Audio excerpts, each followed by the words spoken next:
जय हिंद साथियों। आज हमारा जीएस का प्रैक्टिस सेट नंबर 7 है। ठीक है, देखिए हमने आपको बताया था कि जो हमारा 1 से लेकर 37 तक क्वेश्चन होते हैं ना, वो हिंदी क्वेश्चन होता है। ठीक है, और उसके बाद जो हमारे 38 नंबर से स्टार्ट होते हैं क्वेश्चन, वो जीएस के क्वेश्चन होते हैं। राइट, चलिए आते हैं अपने क्वेश्चन नंबर 38 पे।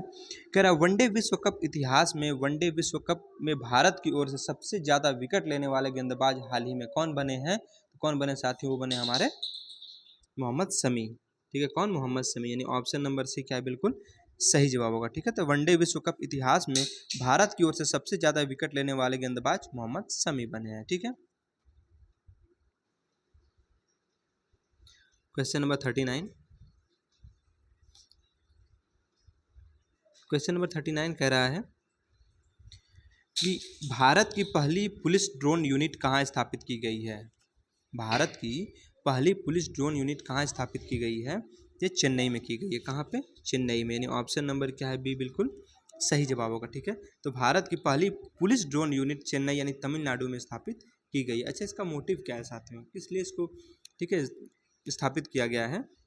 तो देखिए, इसका उद्देश्य ये है कि विशाल क्षेत्रों में हवाई निगरानी और आपराधिक गतिविधियों का त्वरित पता लग सके, है ना। चलिए आते हैं क्वेश्चन नंबर 40 पे। कह रहा भारतीय मसाला अनुसंधान संस्थान, ठीक है, भारतीय मसाला अनुसंधान संस्थान यानी आईसी, ठीक है, ICAR, ठीक है, ICAR, फिर IISR, ठीक है, यानी ICAR और IISR कोझिकोड ने, ठीक है, IISR चंद्रा नामक अधिक उपज वाली किस मसाले की नई किस्म को विकसित किया है? किसको किया है साथियों? काली मिर्च को किया है। किसको? काली मिर्च, यानी ऑप्शन नंबर बी क्या है? बिल्कुल सही जवाब होगा। ठीक है, तो देखिए भारतीय मसाला अनुसंधान संस्थान यानी ICAR और IISR कोझिकोड ने IISR चंद्रा, ठीक है, नामक अधिक उपज वाली काली मिर्च की नई किस्म को विकसित किया है। क्वेश्चन नंबर 41 कह रहा 14 अक्टूबर 2023 को 141वीं अंतर्राष्ट्रीय ओलंपिक समिति यानी IOC की बैठक का आयोजन किस शहर में किया गया? तो किस में किया गया? मुंबई में किया गया था। ठीक है, यानी ऑप्शन नंबर सी क्या है? बिल्कुल सही जवाब होगा। ठीक है, चलिए आगे हम बात करते हैं। कह रहा है कि अंबुबाची मेला कहाँ आयोजित किया जाता है? बताइए, अंबुबाची मेला साथियों कहाँ आयोजित किया जाता है? तो गुवाहाटी में किया जाता है। कहाँ पे? गुवाहाटी में, यानी ऑप्शन नंबर डी क्या है? बिल्कुल सही जवाब होगा। ठीक है, देखिए अंबुबाची मेला जो है गुवाहाटी के कामाख्या मंदिर में आयोजित किया जाता है। ठीक है, यह देवी कामाख्या के वार्षिक, ठीक है, वार्षिक मासिक धर्म यानी फसल पूजा यौन अंग की पूजा, ठीक है, सॉरी फालस पूजा यौन अंग की पूजा का उत्सव है।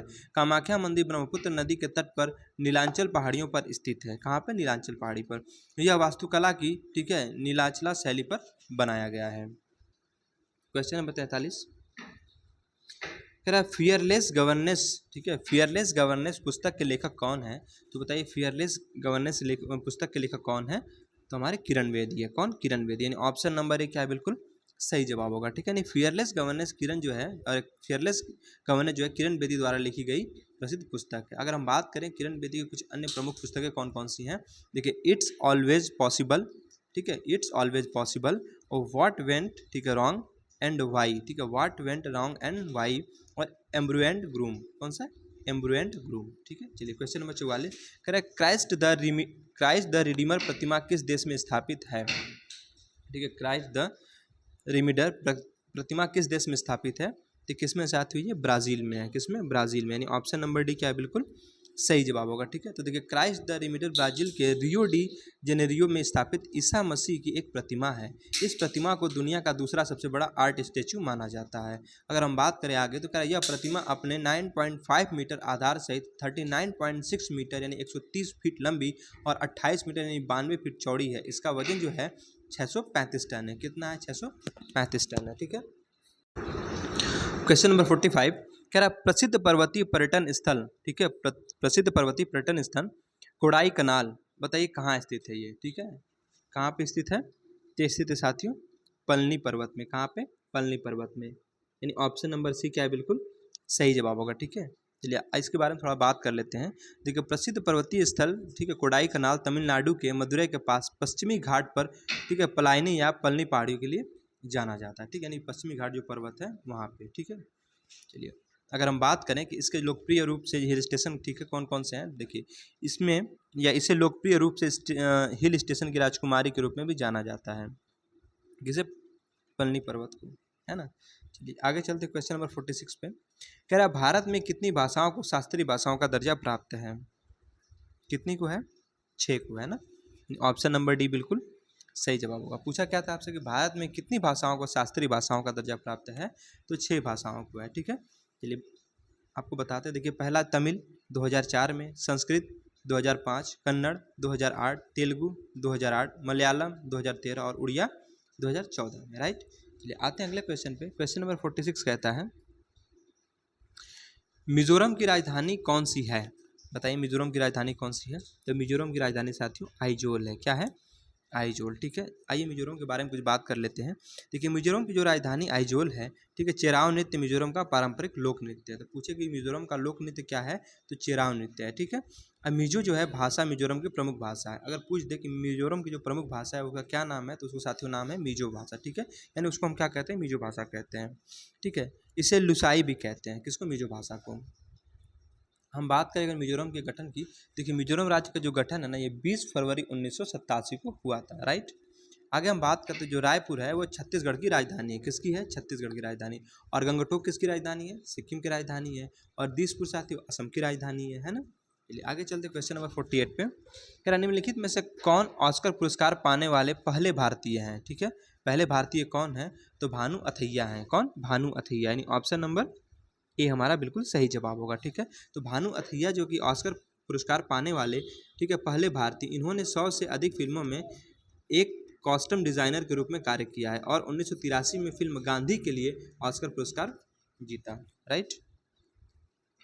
क्वेश्चन नंबर 49 कह रहा उत्तर प्रदेश में सबसे लंबी नहर कौन सी है? बताइए। आगरा नहर है, शारदा नहर है, ऊपरी गंगा नहर है या निचली गंगा नहर है? ठीक है, तो शारदा नहर। शारदा नहर क्या है साथियों? उत्तर प्रदेश की सबसे लंबी नहर है, ठीक है। यानी ऑप्शन नंबर बी बिल्कुल सही जवाब होगा, ठीक है। देखिए हम बात करते हैं शारदा नहर के बारे में।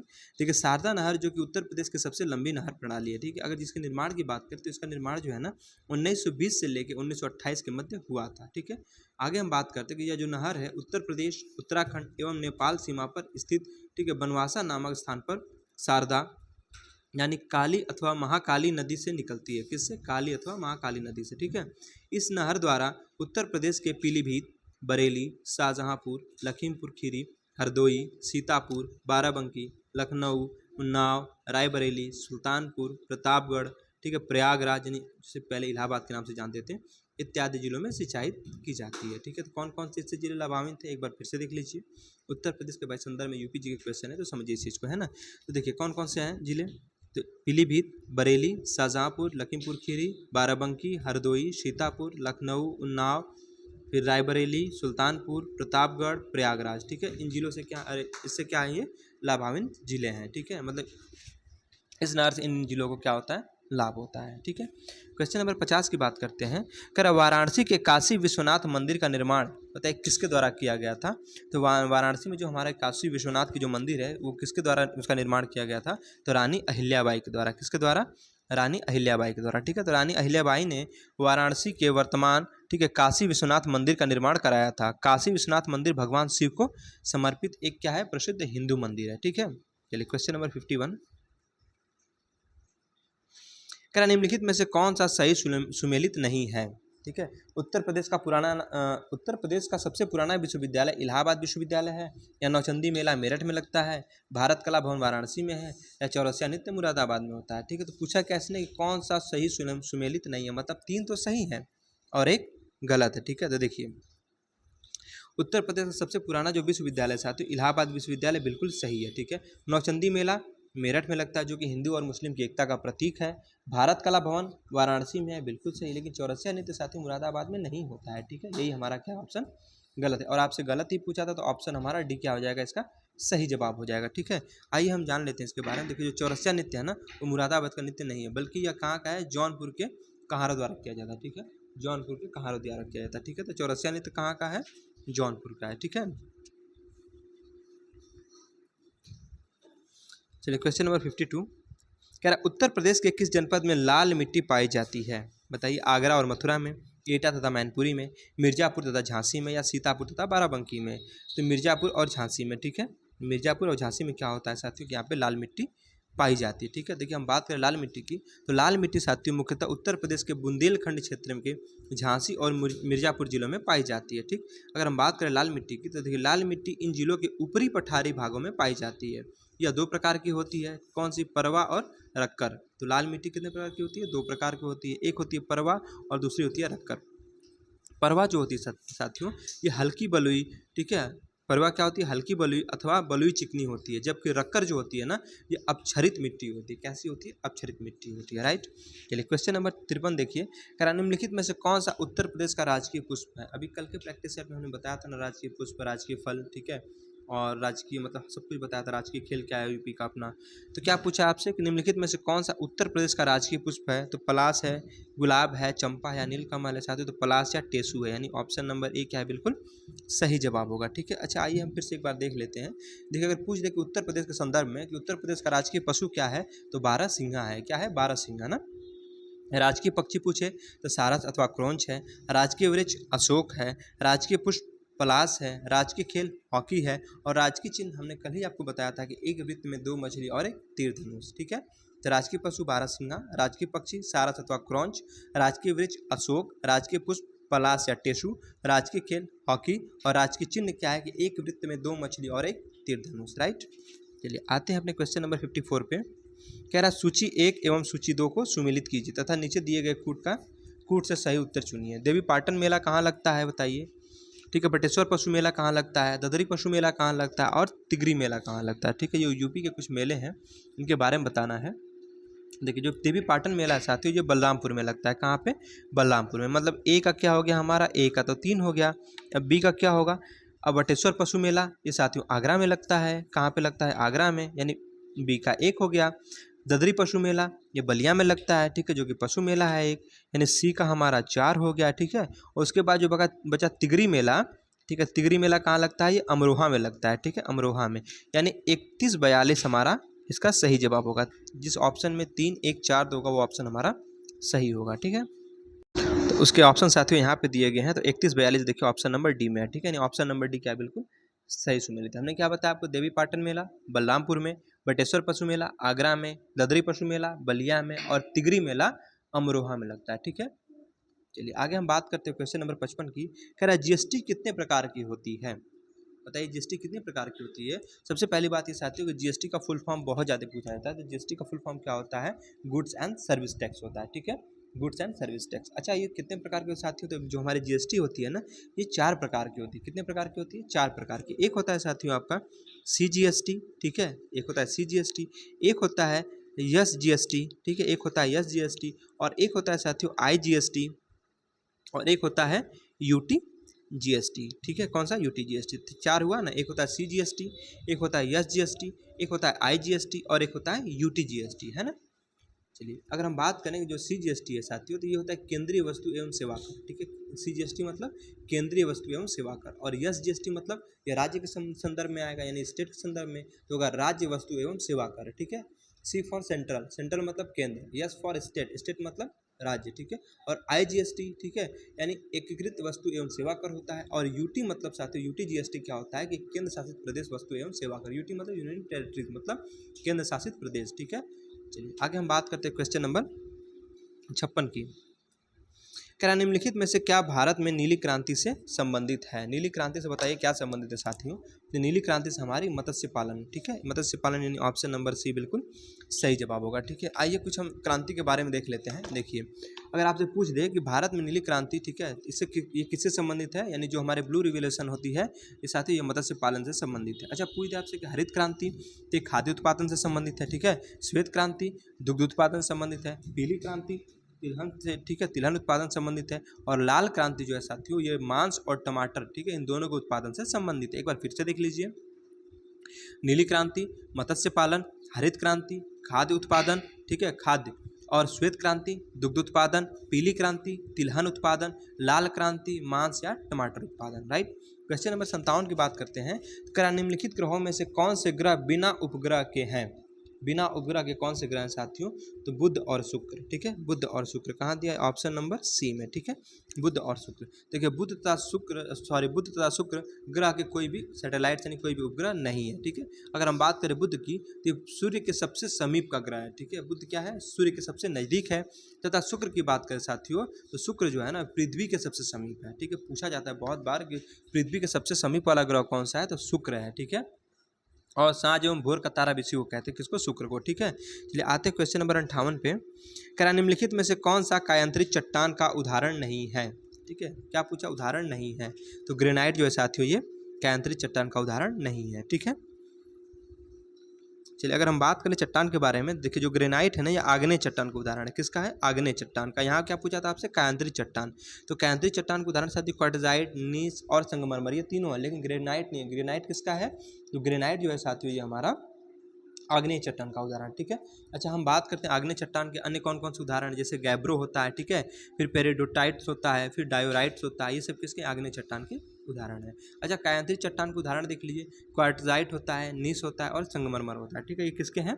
ये कायांतरित चट्टान के, जैसे कि एग्जाम्पल ऑप्शन में आपको दिए हैं, है ना। चलिए क्वेश्चन नंबर 59 की बात करते हैं। क्या निम्नलिखित में से कौन सा देश क्षेत्रफल में भारत से बड़ा नहीं है? कितना घुमा के क्वेश्चन किया है ना। निम्नलिखित में से कौन सा देश क्षेत्रफल में भारत से बड़ा नहीं है? बताइए। रूस, तो रूस तो बड़ा है भाई, ठीक है। कनाडा, फ्रांस या यूएसए? बताइए कौन सा ऐसा देश है जो कि भारत से क्षेत्रफल से बड़ा नहीं, मतलब वो क्या है? भारत के क्षेत्रफल से उसका कम है। इन ऑप्शन के हिसाब से बताना हमको, ठीक है। तो फ्रांस, जो फ्रांस का क्षेत्रफल है साथियों ना, ये भारत के क्षेत्रफल से क्या है? कम है, ठीक है। तो वही आपसे पूछा है कि कौन सा ऐसा देश है इसमें, ठीक है, जिसका क्षेत्रफल जो भारत के क्षेत्रफल से कम है या भारत के क्षेत्रफल से बड़ा नहीं है। देखिए रूस तो भाई बड़ा है, कनाडा भी बड़ा है और यूएसए भी बड़ा है, ठीक है। क्षेत्रफल की दृष्टि से हम बात किए यहाँ पे, तो फ्रांस जो होगा कैसा होगा? छोटा होगा, यानी ऑप्शन नंबर डी क्या बिल्कुल सही जवाब होगा, ठीक है। क्वेश्चन नंबर 60 देखिए। करा निम्नलिखित में से कौन सी नदी भ्रंश यानी रिफ्ट घाटी में प्रवाहित होती है? बताइए। गंगा, सोन, यमुना या ताप्ती नदी? ताप्ती नदी को हम तापी नदी के नाम से भी जानते हैं, ठीक है। तो कौन सी हमारी? तापी नदी। साथियों ये हमारी क्या? रिफ्ट वैली में प्रवाहित होने वाली नदी है, ठीक है। तो हमने क्या बताया आपको कि हमारे रिफ्ट वैली में प्रवाहित होती है, ठीक है। देखिए अगर हम ताप्ती नदी की बात करें, देखिए ताप्ती नदी या इसको तापी नदी के नाम से जानते हैं। ये जो हमारे साथ हमने बताया आपको कि ये रिफ्ट वैली यानी भ्रंश घाटी में प्रवाहित होती है। अगर इसके अतिरिक्त हम देखें जो नर्मदा है ना, ये भी क्या है साथियों? ये भी हमारे रिफ्ट वैली में प्रवाहित होती है। साथियों जो नर्मदा और ताप्ती है ना, देखिए हमारे भारत में क्या होता है ना कि मैक्सिमम जो नदियाँ साथियों वो पश्चिम से पूर्व की तरफ प्रवाहित होती हैं, ठीक है। जैसे गंगा हुई, यमुना हुई, बहुत सारी जो नदियाँ हैं, ठीक है, ये पूर्व से पश्चिम से पूर्व की तरफ प्रवाहित होती हैं। लेकिन साथियों कुछ नदी ऐसी भी हैं जो कि क्या है? पूर्व से पश्चिम की ओर प्रवाहित होती हैं, और मैक्सिमम नदियाँ क्या हैं? पश्चिम से पूर्व की ओर प्रवाहित होती हैं। तो नर्मदा और ताप्ती दो ऐसी नदियाँ हैं जो कि भ्रंश घाटी में प्रवाहित तो होती ही होती हैं, लेकिन साथियों ये पश्चिम दिशा की ओर प्रवाहित होती हैं, और ये कहाँ? अरब सागर में अपने पानी को गिरा देती हैं, राइट। चलिए आगे बात करते हैं। आगे क्वेश्चन नंबर 61 कह रहा है वेद त्रयी किसे कहते हैं? वेद त्रयी किसे कहते हैं? तो ऋग्वेद, यजुर्वेद और सामवेद, इनको क्या कहते हैं? वेद त्रयी कहते हैं, ठीक। तो अगर बात करें ऋग्वेद की, देखिए ऋग्वेद, यजुर्वेद और सामवेद को वेद त्रयी कहा जाता है, ठीक। वेदों को समझने के लिए 6 वेदांगों की रचना हुई थी, ठीक है, जिसमें शिक्षा, ज्योतिष, कल्प, व्याकरण, निरुक्त तथा छंद है, ठीक है। तो वेदों को समझने के लिए कितने वेदांगों की रचना की गई थी? 6 की गई थी। कौन कौन से हैं? शिक्षा, ज्योतिष, कल्प, व्याकरण, निरुक्त तथा छंद, राइट। क्वेश्चन नंबर 62, ये सब हिस्ट्री क्वेश्चन है। क्वेश्चन नंबर 62 कह रहा है कि राष्ट्रकूट वंश का संस्थापक कौन था? कौन था बताइए। दंतिदुर्ग था कि नागभट्ट था कि गोपाल था कि विजयलाल था, ठीक है। कौन था राष्ट्रकूट वंश का संस्थापक? तो राष्ट्रकूट वंश का संस्थापक साथियों दंतिदुर्ग था। कौन? दंतिदुर्ग, यानी ऑप्शन नंबर ए क्या बिल्कुल सही जवाब होगा, ठीक है। आइए इसके बारे में कुछ बात कर लेते हैं। देखिए जो दंतिदुर्ग था ना, ठीक है, दंतिदुर्ग को दक्षिण में राष्ट्रकूट वंश का संस्थापक माना जाता है, ठीक। अगर हम बात करें राष्ट्रकूटों की राजधानी की, तो इनकी जो राजधानी थी साथियों वो मान्यखेत थी। क्या थी? मान्यखेत, है ना। और राष्ट्रकूटों की भाषा अगर आपसे पूछते तो कन्नड़ भाषा थी, क्योंकि भाई ये साउथ इंडिया में थे ना, तो इनकी भाषा क्या थी? कन्नड़ थी, राइट। क्वेश्चन नंबर 63 देखिए। कह रहा है कि निम्नलिखित सुल्तानों में से किसे अन्न के ऊपर से कर समाप्त करने के लिए जाना जाता है? मतलब इसने क्या किया कि अन्न के ऊपर जो कर लगा था उसको समाप्त कर दिया था, ठीक है। किसको? सिकंदर लोदी को, अलाउद्दीन खिलजी को, एफएसटी को या बहलोल लोदी को? किसको जाना जाता है? तो सिकंदर लोदी को जाना जाता है। किसको? सिकंदर लोदी, यानी ऑप्शन नंबर ए क्या है? बिल्कुल सही जवाब होगा। ठीक है, तो सिकंदर लोदी से संबंधित अगर महत्वपूर्ण तथ्य की बात करते हैं तो देखिए, अनाज से जकात कर समाप्त कर दिया इसने। ठीक है, और भूमि मापन हेतु गज ए सिकंदरी का पैमाने विकसित किया था। किसने? सिकंदर लोदी ने। ठीक है, गज ए सिकंदरी का पैमाने इसने विकसित किया था। और साथियों इसने क्या किया था कि फारसी भाषा में ना गुलरुखी जो है, ठीक है, गुलरुखी उपनाम से कविताएं लिखी थी। और सिकंदर लोदी के शासनकाल से, ठीक है, सिकंदर लोदी का जो शासनकाल था उसके शासनकाल की बात करें तो सिकंदर लोदी के शासनकाल में संगीत से संबंधित ग्रंथ यानी लज्जत ए सिकंदर शाही की रचना हुई थी। किसकी? लज्जत ए सिकंदर शाही की रचना हुई थी। राइट। क्वेश्चन नंबर 64 की बात करते हैं। क्या निम्नलिखित में से किसने वर्ष 1784 ईस्वी में एशियाटिक सोसाइटी ऑफ बंगाल की स्थापना की? किसने की थी साथियों? तो ये की थी सर विलियम जोन्स ने। इसमें ऑप्शन नंबर सी और डी ऊपर है। किसने की थी? तो की थी, ये की थी साथियों सर विलियम जोन्स ने। ठीक है, इसमें तो ऑप्शन दिया नहीं है लगता है, नहीं यहाँ नीचे दिया है। ठीक है, ये ऑप्शन होगा सर विलियम जोन्स, ये सही है। ठीक है, देखिए अगर हम बात करें आगे, क्वेश्चन नंबर 65 कह रहा है निम्नलिखित में से किसने एक नीति तैयार की जिसे व्यापगत का सिद्धांत यानी डॉक्ट्रिन ऑफ लैप्स के रूप में जाना जाता है? तो डलहौजी ने की थी। किसने? डलहौजी, यानी ऑप्शन नंबर सी क्या है? बिल्कुल सही जवाब होगा। ठीक है, देखिए अगर हम बात करें इसके बारे में तो बात करते हैं हम वर्ष 1857 की क्रांति की। ठीक है, तो वर्ष 1857 की क्रांति के जो मुख्य कारण में से एक नीति एक प्रमुख कारण थी। ठीक है, यह नीति जो थी कौन? जो डॉक्ट्रिन ऑफ लैप्स ये है ना नीति, ये एक रूप मतलब क्या है, इसमें एक प्रमुख कारण थी। कब? 1857 की क्रांति में। देखिए अगर हम बात करते हैं इसके लिए तो व्यवगत का सिद्धांत या हड़प नीति जो है ये डलहौजी ने लेके आया। ऐसा हुआ था कि ये बोला था कि देखिए कुछ राज्य ऐसे हैं, ठीक है, जैसे मतलब भारत में बहुत सारे राज्य हैं, तो कुछ राज्य उसमें ऐसे हैं जिनके मतलब खुद के अपने बच्चे, जैसे मान लीजिए कोई राजा रानी है, अगर खुद का उनका अपना बच्चा नहीं है तो वो राज्य उनका क्या है, वो भले ही क्या करेंगे, किसी बच्चे को भले ही गोद ले लेंगे, लेकिन वो राज्य जो इनका है वो किसके? ब्रिटिश सरकार के अधीन हो जाएगा। ठीक है, तो राज्य हड़प नीति साथियों बहुत बार पूछा है किसने लाया था, तो डलहौजी ने ही लाया था। ठीक है, राज्य हड़प नीति, जिसमें से सतारा को मिला लिया था। ठीक है, आगे हम बात करते हैं कि भारत के गवर्नर जनरल के रूप में डलहौजी का अगर कार्यकाल देखें तो साथियों 1848 से लेके 56 तक। ठीक है, कितना? 1848 से लेकर 1856 ईस्वी तक इसका शासनकाल था। ठीक है, और हड़प नीति के माध्यम से सर्वप्रथम देखिए सतारा को हमने बताया ना, सर्वप्रथम किसको? सतारा राज्य को, यानी वर्ष 1848 में, ठीक है, ब्रिटिश साम्राज्य में मिला लिया था। राइट। चलिए क्वेश्चन नंबर 66 की बात करते हैं। कह रहा भारतीय संविधान में वर्णित प्रस्तावना में कितने प्रकार के न्याय, स्वतंत्रता, समानता तथा भ्रातृत्व का उल्लेख है? ये पॉलिटी से क्वेश्चन है। तो साथियों किसने है इसमें? 3, 5, 2, 1। मतलब देखिए इसने पूछा है कि भारतीय संविधान में वर्णित प्रस्तावना में कितने प्रकार के न्याय? 3 प्रकार के न्याय, ठीक, स्वतंत्रता 5 प्रकार की, समानता 2 प्रकार की और भ्रातृत्व जो है 1 प्रकार। ठीक है, यानी 3, 5, 2, 1। ठीक है, तो भारतीय संविधान में वर्णित प्रस्तावना में 3 प्रकार के न्याय, ठीक है, कितना? 3 प्रकार के न्याय, 5 प्रकार की स्वतंत्रता, 2 प्रकार की समानता और 1 प्रकार के भ्रातृत्व का उल्लेख किया गया है। राइट। चलिए आते हैं अपने अगले क्वेश्चन पे, क्वेश्चन नंबर 67। कह रहा भारतीय नागरिकता अधिनियम में से किससे प्राप्त नहीं की जा सकती है? मतलब नागरिकता की बात देखिए, हमने नागरिकता जब आपको पढ़ाया था, ठीक है, तो हमने बताया था साथियों कि नागरिकता एक तरह से हम अर्जन भी कर सकते हैं और नागरिकता का एक तरह से त्याग भी होता है। ठीक है, हमने ये भी बताया कि नागरिकता के अर्जन की कितनी विधियाँ हैं और उसको समाप्त करने की कितनी विधियाँ हैं। तो वही पूछा है इसमें कि भारतीय नागरिकता निम्नलिखित में से किससे प्राप्त नहीं की जा सकती है? किससे प्राप्त नहीं की जा सकती है साथियों? तो इसका जवाब होगा, इसमें दिया है देखिए, जन्म से तो हो सकती है, ठीक है, नेशनलाइजेशन देशीकरण से हो जाएगी, क्षेत्र के सम्मिलन से भी हो जाएगी, लेकिन भारतीय बैंक में धन जमा करने से थोड़ी ना आपको नागरिकता मिल जाएगी। ठीक है, ये इसका सही जवाब होगा। यही आपसे पूछा था कि भारतीय बैंक में धन जमा करके, इससे साथ ही आपको नागरिकता नहीं मिलती है। ठीक है, तो नागरिकता कैसे मिलेगी? या तो जन्म से, जैसे हम लोग कैसे मिले, हम लोग को जन्म से मिली है भाई, हमारे मम्मी पापा यहीं के रहने वाले थे, ठीक है, हमें जन्म से नागरिकता मिल गई है। फिर या तो देशीकरण से भी आप ले सकते हैं या फिर क्षेत्र के सम्मिलन से भी। जैसे क्या है कि मान लीजिए जैसे भारत ने किसी दूसरे देश के क्षेत्र को अपने में मिला लिया, अर्जित कर लिया उसको, ठीक है, तो वहाँ के लोगों को क्या कर दिया जाएगा? वहाँ के लोगों को भारत की नागरिकता प्रदान कर दी जाएगी। राइट।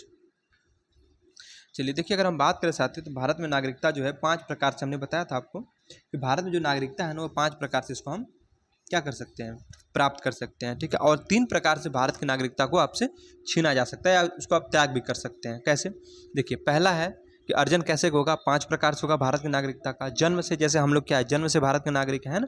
फिर वंशानुगत से, या पंजीकरण से, या देशीकरण से, और क्षेत्र के सम्मिलन से। इन 5 तरीकों से क्या कर सकते हैं, भारत की नागरिकता को ग्रहण कर सकते हैं। कौन कौन तरीके से हमने बताया, जन्म से, ठीक है, पहला हमने बताया आपको जन्म से, पहला क्या है जन्म से, ठीक है। और दूसरा क्या है वंशानुगत से, दूसरा है आपका वंशानुगत से, ठीक है। फिर तीसरा आपका है रजिस्ट्रेशन यानी पंजीकरण से, है ना, तीसरा आपका पंजीकरण से। और चौथा आपका है देशीकरण से, ठीक है, क्या है देशीकरण से। और पांचवा जो आपका है ये कैसा है, क्षेत्र के सम्मिलन से, ठीक है, यानी क्षेत्र को अपने में मिला लेंगे हम। तो इस 5 तरीके से हम भारत की नागरिकता को ग्रहण कर सकते हैं। लेकिन साथियों अब तो बात है, ग्रहण तो हमने कर लिया, लेकिन साथियों नागरिकता को त्याग करने की कितनी विधियां हैं, तो नागरिकता को त्याग करने की साथियों 3 विधियां हैं, ठीक है। किस तरह से आप भारत की नागरिकता को त्याग कर सकते हैं, या तो क्या करिए आपकी नागरिकता का परित्याग कर दिया, यानी खुद ही आप भारत की नागरिकता को त्याग दीजिए, है ना, तो भी आपकी नागरिकता समाप्त हो जाएगी, या फिर आपको बर्खास्त कर दिया जाएगा, ठीक है, या फिर बर्खास्तगी से, है ना, कोई आप ऐसा कृत्य कर देते हैं जिसकी वजह से आपकी नागरिकता को क्या संसद चाहे तो बर्खास्त कर सकती है, ठीक है। या फिर आपको वंचित किए जाने से, है ना, तीसरा क्या है वंचित किए जाने से, ठीक है। ऐसा भी है, देखिए अगर आप भारत के नागरिक हैं, आप विदेश में रहते हैं, अगर आप किसी दूसरे देश की नागरिकता को ग्रहण करते हैं ना, तो भारत की नागरिकता जो स्वतः ही समाप्त हो जाती है, ठीक है। ये बहुत बड़ा की पॉइंट है, ठीक है, बहुत बार एग्जाम में पूछा गया है। चलिए आते हैं अपने अगले क्वेश्चन पे। अब कौन सा हमारा क्वेश्चन है, क्वेश्चन नंबर 68। कह रहा निम्नलिखित में से कौन सा राज्य सबसे अधिक प्रतिनिधि लोकसभा में भेजता है, कौन सा है बताइए। महाराष्ट्र है, उत्तर प्रदेश है, गुजरात है, इनमें से कोई नहीं है। तो साथियों कौन सा है, उत्तर प्रदेश है ना। उत्तर प्रदेश क्या करता है कि सबसे ज़्यादा प्रतिनिधि जो है लोकसभा में भेजता है, ठीक है। आइए हम बात कर लेते हैं। देखिए उत्तर प्रदेश राज्य जो है लोकसभा तथा राज्यसभा में क्रमशः 80 तथा 31 प्रतिनिधि भेजता है, ठीक है। तो लोकसभा में कितने प्रतिनिधि भेजेगा, 80 भेजता है, और राज्यसभा में कितना भेजता है, 31 प्रतिनिधि को भेजता है, ठीक है। क्वेश्चन नंबर 69 कह रहा निम्नलिखित में से किस समिति द्वारा पंचायती राज को संवैधानिक स्थिति प्रदान करने की संस्तुति की गई थी, ठीक है। तो क्या पूछा, किस समिति द्वारा पंचायती राज को संवैधानिक स्थिति प्रदान करने की संस्तुति की गई थी, ठीक है। तो किसके द्वारा, तो किस साथियों LM सिंधवी समिति के द्वारा, किसके द्वारा, LM सिंधवी समिति के द्वारा, ठीक है। चलिए आगे हम बात करते हैं क्वेश्चन नंबर 70 की। कह रहा निम्नलिखित में से भारतीय संविधान के, ठीक है, किस अनुच्छेद के तहत भारत का राष्ट्रपति मूल अधिकार के कार्यान्वयन को स्थगित कर सकता है, आर्टिकल 20 व 21 के अतिरिक्त। मतलब ऐसा होता है जब साथियों एक ऐसा सिचुएशन आ जाता है जब यह आपातकाल की स्थिति होती है, या फिर हमारे देश में बहुत बड़ी कोई ऐसे मतलब आंतरिक अशांति हो जाती है, तो राष्ट्रपति क्या कर सकते हैं कि सिर्फ 2 आर्टिकल को छोड़ के, ठीक है, यानी आर्टिकल 20 और आर्टिकल 21 को, इन दोनों को छोड़ के बाकी सभी जो हमारे मौलिक अधिकार जो आर्टिकल्स होते हैं, ठीक है, ये क्या कर सकते हैं, उनको कुछ समय के लिए आपसे मतलब छीन लेंगे। मतलब कुछ समय के लिए होता है, ठीक है, हमेशा के लिए नहीं होगा, कुछ समय के लिए, जब तक इमरजेंसी लगी होती है, ठीक है। तो कौन सा आर्टिकल है जिसके तहत मतलब ऐसा किया जाता है साथियों, तो हमारा कौन सा आर्टिकल जो है आर्टिकल 359, यानी ऑप्शन नंबर सी क्या है, बिल्कुल सही जवाब, ठीक है। तो आर्टिकल नंबर 359 जो है इसके अंतर्गत क्या करते हैं कि आर्टिकल 20 व 21 को छोड़ के बाकी जितने भी हमारे मौलिक अधिकार है वो क्या करते हैं, ये कुछ समय के लिए निलंबित कर देते हैं, ठीक है। तो भारतीय संविधान में वर्णित जो है 44वें संविधान संशोधन अधिनियम 1978 के पश्चात अगर हम बात करें तो तब अनुच्छेद जो है 352 के अंतर्गत राष्ट्रीय आपात की उद्घोषणा के प्रवर्तन में पहले रहने की स्थिति में भारत के जो राष्ट्रपति है वो 359 के तहत आदेश जारी कर आर्टिकल 20 व आर्टिकल 21 के अतिरिक्त भारतीय संविधान के भाग 3 द्वारा प्रदत्त अन्य मूल अधिकारों के जो कार्यान्वयन है उसको क्या कर सकता है, स्थगित कर सकता है। यही बात हमने आपको बताया था। क्वेश्चन नंबर 71 क्या कह रहा है कि निम्नलिखित में से कौन सा फूल का नर हिस्सा होता है, फूल का नर हिस्सा, ठीक है, बताइए। पुष्पयोनि, वर्तिका, पुष्पकेसर या वर्तिकाग्र, ठीक है, कौन सा होता है बताइए इसमें। तो होता है पुष्पकेसर, कौन सा, पुष्पकेसर, यानी ऑप्शन नंबर डी क्या है, बिल्कुल सही जवाब होगा, ठीक है। तो देखिए पुंकेसर या पुष्पकेसर इसको कहते हैं। तो पुंकेसर या पुष्पकेसर पुष्प का नर भाग होता है, ठीक है, तथा स्त्री केसर यानी जायांग जो होता है पुष्प का मादा भाग होता है, ठीक है, जो अंडे बनाता है, क्या बनाता है, अंडे बनाता है, ठीक है। अब बात करें आगे हम वर्तिकाग्र की, तो वर्तिकाग्र जो होता है साथ वो स्त्री केसर यानी जायांग का शीर्ष का भाग होता है, ठीक है। यह परागकण को क्या करता है, धारण कर परागण में क्या करता है, मदद करता है, राइट। अगर हम बात करें पुष्प की तो देखिए प्रत्येक पुष्प के साथ 4 भाग होते हैं। कितने भाग होते हैं, 4 भाग होते हैं। कौन कौन से, एक होता है कैल्किस, एक होता है कोरोला, एक होता है पुंगज और एक होता है जायांग। कौन कौन सा? कैल्किस, कोरोला, पुंगम, ठीक है, और जायांग, ठीक है। ये चार हमारे क्या होते हैं? प्रत्येक पुष्प के अंग होते हैं, राइट। चलिए आगे हम बात करते हैं क्वेश्चन नंबर 72 की। कह रहा कार्निया के पीछे एक गहरे रंग की पेशी संरचना होती है जिसे क्या कहते हैं? प्यूपिल्स कहते हैं, या दृष्टिपटल कहते हैं, या परितारिका कहते हैं, लेंस कहते हैं। इसको क्या कहते हैं साथियों? इसको हम परितारिका कहते हैं, ठीक है, यानी आइरिस कहते हैं, ठीक है, परितारिका। आपने सबने आइरिस का नाम सुना होगा। तो देखिए आँख में प्रकाश कार्निया से होकर प्रवेश करता है, ठीक है। जो हमारे आँख में प्रकाश होता है साथियों, कहाँ से होकर प्रवेश करेगा? वो कार्निया से होकर प्रवेश करता है, ठीक है। अच्छा, बहुत बार पूछा जाता है कि जो नेत्र दान करते हैं ना, तो उस समय आँख का कौन सा भाग दान किया जाता है साथियों? तो उस समय आँख का जो हमारा जो कार्निया वाला भाग होता है ना, या कार्निया, उसको ही हम क्या करते हैं? दान करते हैं, ठीक है। चलिए आइरिस की बात करते हैं। तो ये परितात्रिक जो है, परितारिका जो है, नेत्र की पुतली के व्यास को नियंत्रित करती है, ठीक है। जो आप देखेंगे नेत्र की पुतली बड़ी छोटी होती है, तो इसी के व्यास को क्या करती है? कंट्रोल करती है, ठीक है। आइए हम बात करते हैं रेटिना के बारे में। देखिए रेटिना जो होता है ना, ये नेत्र गोलक का पश्च भाग होता है, ठीक है। क्या होता है? पश्च भाग होता है, ठीक है। और हम बात करें प्यूपिल यानी पुतली की, तो पुतली नेत्र में प्रवेश करने वाले प्रकाश की मात्रा को क्या करती है? कंट्रोल करती है, राइट। चलिए आते हैं अपने अगले क्वेश्चन पे।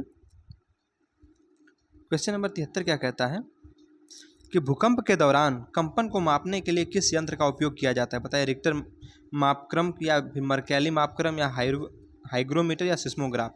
किसका प्रयोग करते हैं साथियों? तो सिस्मोग्राफ का करते हैं। ऑप्शन नंबर सी क्या बिल्कुल सही जवाब होगा। आइए इसके बारे में कुछ जान लेते हैं। देखिए सिस्मोग्राफ द्वारा क्या होता है ना, भूकंपीय तरंगों का मापन किया जाता है, ठीक है। किसके द्वारा? सिस्मोग्राफ के द्वारा। अगर हम बात करें किसमें, रिक्टर स्केल होता है, ठीक है। देखिए रिक्टर स्केल द्वारा भूकंप की तीव्रता को मापा जाता है। अब बात करते हैं रिक्टर स्केल पर। देखिए 0 से लेकर 10 तक के आधार होते हैं, ठीक है। मतलब क्या? 0 से लेकर 10 तक इस पे अंक होते हैं, ठीक है। उसी बेसिस पे इनका मापन किया जाता है भूकंप का। अगर हम बात करें मार्केली स्केल की, तो देखिए मार्केली स्केल का जो प्रयोग है ना, ठीक है, ये भी भूकंप की तीव्रता मापने के लिए किया जाता है। इनमें क्या होता है? मापने के लिए, ठीक है, 1 से 12 तक संख्याएं होती है। कितनी होती है? 1 से 12 तक। और रिक्टर स्केल पे 1 से 10 तक होती हैं, राइट। चलिए आगे चलते हैं क्वेश्चन नंबर 74 पे। क्वेश्चन नंबर 74 कह रहा है कि निम्नलिखित में से कौन सा विटामिन सी का सर्वाधिक प्रचुर स्रोत है? मतलब जिसमें ज़्यादा विटामिन सी पाई जाती है, बताइए वो कौन सा फल है? तो साथियों हमारे खट्टे फल जो होते हैं ना, उसमें क्या हमारी विटामिन सी जो होती है प्रचुर मात्रा में पाई जाती है। आंवला क्या है? हमारा खट्टा फल है ना, ठीक है। तो देखिए आंवला में लगभग जो है 100 ग्राम वजन वाले फल के एक औसतन गुणवत्ता वाले टुकड़े में 800 मिलीग्राम कितनी विटामिन सी पाई जाती है, ठीक है। तो विटामिन सी कहाँ पाई जाती है? ज़्यादातर खट्टे फलों में पाई जाती है, ठीक है। क्वेश्चन नंबर 75 और लास्ट है। कह रहा है समुद्री जल में कौन सा खनिज लवण प्रमुख मात्रा में घुला होता है? कौन सा होता है साथी? तो होता है सोडियम क्लोराइड यानी NaCl। कहाँ गया सोडियम क्लोराइड? ये है ऑप्शन नंबर डी, ठीक है, सोडियम क्लोराइड होता है, ठीक है। अगर हम बात करें समुद्री जल की, देखिए समुद्री जल में साथियों मुख्य रूप से सोडियम क्लोराइड जो NaCl होता है, ठीक है, ये लवण क्या होता है? प्रचुर मात्रा में घुला हुआ होता है, ठीक है। इसके अलावा अगर हम बात करें समुद्री जल में क्या क्या होता है, देखिए समुद्री जल में NaCl तो होता ही होता है। इसके अलावा साथियों मैग्नीशियम क्लोराइड होता है, ठीक है, और मैग्नीशियम सल्फेट होता है, पोटेशियम क्लोराइड होता है, फिर कैल्शियम कार्बोनेट होता है और मैग्नीशियम ब्रोमाइड होता है, ठीक है। जैसे क्या होते हैं? लवण यानी हमारे साल्ट होते हैं, वो क्या होते हैं? इसमें मिले होते हैं, ठीक है।